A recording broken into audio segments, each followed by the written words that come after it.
उत्तराखंड के कुमाऊं क्षेत्र में घूमने के लिए दी बेस्ट लोकेशन के बारे में बताएंगे। यहाँ आप गर्मियों के दौरान छुट्टियां बिताने के लिए आ सकते हैं। वीडियो की शुरुआत हम नंबर 5 पर आने वाली डेस्टिनेशन कौसानी से करेंगे। कौसानी उत्तराखंड के बागेश्वर जिले में स्थित एक बहुत ही शांत हिल स्टेशन है। यहाँ से त्रिशूल, नंदा देवी और पंचाचूली जैसी ऊंची ऊंची हिमालय की चोटियाँ एकदम साफ नजर आती है। चीड़ और देवदार के जंगलों से घिरा कौसानी एक शांत और मनोरम वातावरण प्रदान करता है और इसीलिए कौसानी को वीकेंड बिताने के लिए एक परफेक्ट डेस्टिनेशन माना जाता है। कौसानी से धीरे धीरे उगते हुए सूरज और बर्फ से ढकी चोटियों को देखना एक शानदार अनुभव होता है। इस जगह को पक्षी प्रेमियों के लिए स्वर्ग माना गया है। यहाँ पर 50 से अधिक पक्षी प्रजातियों को देखा जा सकता है। शायद इसीलिए कौसानी को भारत का स्विट्जरलैंड भी कहा जाता है। ये जगह अपनी स्थानीय संस्कृति के लिए भी प्रसिद्ध है। यहाँ के ग्रामीण खेती किसानी, पर्यटन और छोटे मोटे व्यवसाय करके अपना पैसा कमाते हैं।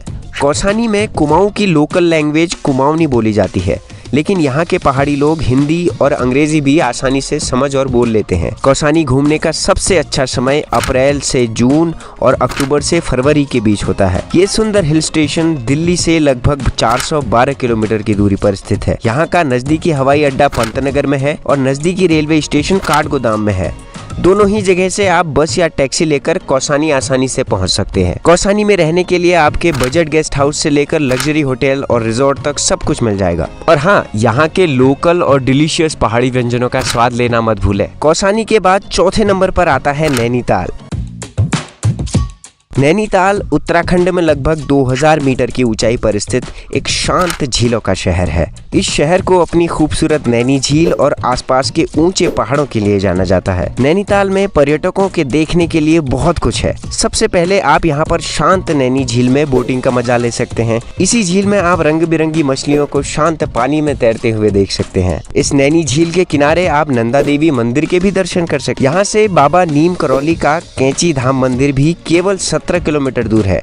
जी हाँ, ये वही मंदिर है जहां एप्पल के मालिक स्टीव जॉब्स, फेसबुक के मालिक मार्क जुकरबर्ग और हाल ही में विराट कोहली भी अनुष्का शर्मा के साथ आए थे। इस मंदिर के अलावा नैनीताल का चिड़ियाघर भी देखने लायक जगह है।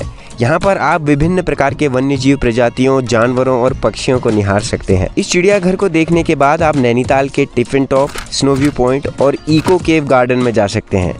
यहाँ से नैनीताल के शानदार प्राकृतिक नज़ारे दिखाई देते हैं। नैनीताल में आप बोटिंग, ट्रैकिंग, घुड़सवारी और केबल कार की सवारी भी कर सकते हैं। यहाँ के आसपास के गांवों में जाकर आप पहाड़ी लोगों की लाइफस्टाइल, उनके लोकल फूड और उनके कल्चर को भी एक्सप्लोर कर सकते हैं। नैनीताल में घूमने के लिए सबसे अच्छा समय गर्मियों के दौरान यानी मार्च से जून और सर्दियों के दौरान अक्टूबर से फरवरी के बीच होता है। और हाँ, इस दौरान यहाँ पर स्नोफॉल भी होता है। हमारी राजधानी दिल्ली से नैनीताल लगभग 350 किलोमीटर दूर है। अगर आप हवाई जहाज से आते हैं तो आपको पंतनगर हवाई अड्डे के लिए प्लेन टिकट कराना पड़ेगा, लेकिन अगर आप ट्रेन से आना चाहते हैं तो आप यहाँ दिल्ली या कहीं से भी हल्द्वानी, काठगोदाम की ट्रेन पकड़ सकते हैं। वहाँ से आप नैनीताल पहुँचने के लिए बस या टैक्सी आसानी से ले सकते हैं। अब नैनीताल की खूबसूरत वादियों से चलते चलते हम रानीखेत की ओर बढ़ते हैं।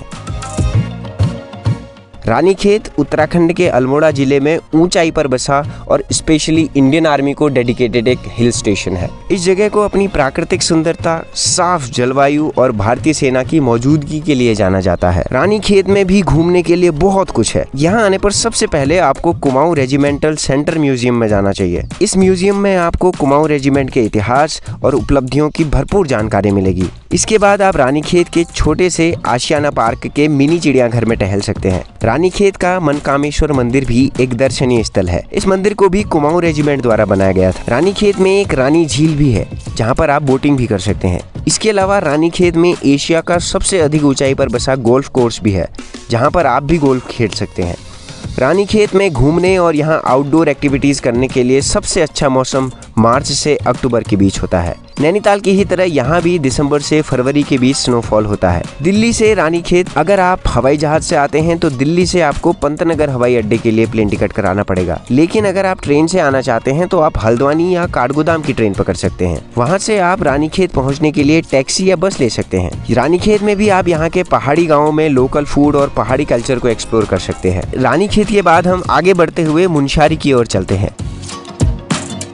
मुनस्यारी उत्तराखंड के पिथौरागढ़ जिले में प्रकृति की गोद में बसा एक अनोखा शहर है। ये शहर हिमालय की जड़ों में बसा है। पर्यटक यहाँ पर बर्फ से ढकी हिमालय की चोटियों के नज़ारों को देखने और ट्रैकिंग या साहसिक गतिविधियों को करने के लिए आते हैं। मुनस्यारी से आप पंचाचूली चोटियों का एक शानदार पैनोरामिक व्यू देख सकते हैं। इसके अलावा आप मुनस्यारी में बिरथी वाटरफॉल भी एक्सप्लोर कर सकते हैं। ये पहाड़ों के बीच में एक शांत और सुंदर झरना है। यहाँ पर आप मिलम, नामिक और रालम जैसे ग्लेशियर्स की ट्रैकिंग भी कर सकते हैं। यहाँ पर भी आप लोकल विलेजेस को एक्सप्लोर कर सकते हैं और जंगलों में पक्षियों को निहार सकते हैं। इसके अलावा मुनस्यारी से आप हाथ से बुने सुंदर पहाड़ी कपड़े खरीद सकते हैं। मुनस्यारी का लोकल कल्चर भोटिया समुदाय से बहुत प्रभावित है। इस क्षेत्र का वर्णन पौराणिक कथाओं में भी मिलता है। यहाँ पर नंदा देवी और कई हिंदू देवताओं को समर्पित मंदिर भी हैं। यहाँ के स्थानीय लोग अपनी गर्मजोशी और पारंपरिक रीति रिवाजों के लिए जाने जाते हैं। मुनस्यारी जाने का सबसे अच्छा समय मार्च से अक्टूबर के बीच होता है। मार्च और अप्रैल के दौरान यहाँ के जंगलों में भी रंग बिरंगे फूल खिल जाते हैं।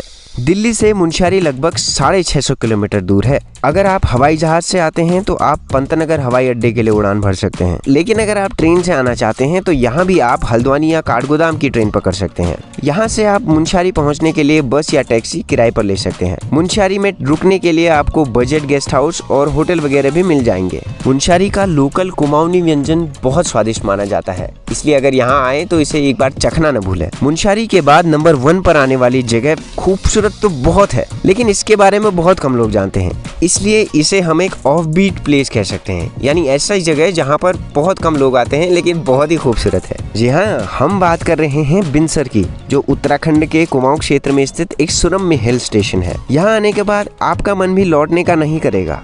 बिनसर अपनी प्राकृतिक सुंदरता के लिए प्रसिद्ध है। यहाँ से हिमालय की कई चोटियों जैसे चौखंबा, त्रिशूल, नंदा देवी, शिवलिंग और पंचाचूली जैसे पर्वतों का पैनोरामिक व्यू दिखाई देता है। बिनसर का वन्यजीव अभ्यारण्य भी देखने लायक जगह है। यहाँ विभिन्न प्रकार के पौधे और जानवर देखे जा सकते हैं। इस ऑफ बीट लोकेशन में देखने लायक जगहें बहुत हैं। पहली जगह है जीरो पॉइंट, जहाँ से आप हिमालय की ऊंची चोटियों और आसपास की घाटियों के नज़ारे देख सकते हैं। इसके अलावा आप यहाँ पर गोलू देवता मंदिर के दर्शन भी कर सकते हैं। साथ ही बिनसर में आप वाइल्ड लाइफ सेंचुरी भी एक्सप्लोर कर सकते हैं। बिनसर में प्रकृति की सैर, ट्रैकिंग, लॉन्ग वॉक, पैराग्लाइडिंग और राफ्टिंग आदि सब कुछ किया जा सकता है। यहाँ पर महादेव को समर्पित 16वीं शताब्दी का बिनेश्वर महादेव मंदिर भी है। ये मंदिर यहाँ का एक महत्वपूर्ण धार्मिक स्थल है। बिनसर पहुँचने का सबसे अच्छा समय मार्च से अक्टूबर के बीच होता है। इस दौरान मौसम साफ होता है और सारे नज़ारे एकदम स्पष्ट दिखाई देते हैं। बिनसर में आप यहाँ के लोकल कुमाऊनी व्यंजनों का आनंद ले सकते हैं, जिनमें भटकी चुड़कानी और बाल मिठाई जैसे स्वादिष्ट व्यंजन शामिल है। राजधानी दिल्ली से बिनसर लगभग 373 किलोमीटर की दूरी पर स्थित है। यहाँ आने के लिए भी आप पंतनगर हवाई अड्डे के लिए उड़ान भर सकते हैं, और अगर आप ट्रेन से आते हैं तो आप हल्द्वानी या काठगोदाम की ट्रेन पकड़ सकते हैं। वहाँ से आपको बिनसर पहुँचने के लिए बस या टैक्सी किराए पर मिल जाएगी। बिनसर में भी आपको रहने के लिए पूरी सुविधाएं मिल जाएंगी। आखिर में ये ज़रूर ध्यान रखिएगा कि पहाड़ों में गर्मियों के दौरान भी ठंड होती है, इसलिए अपने साथ गर्म कपड़े लेकर आएं। और यहाँ आने से पहले यहाँ के मौसम का ताज़ा हाल ज़रूर जान लें। अपने साथ एक कैमरा ज़रूर रखें और फिर भी कोई दिक्कत आए तो हमें कमेंट्स में बता दें, हम यही रहते हैं।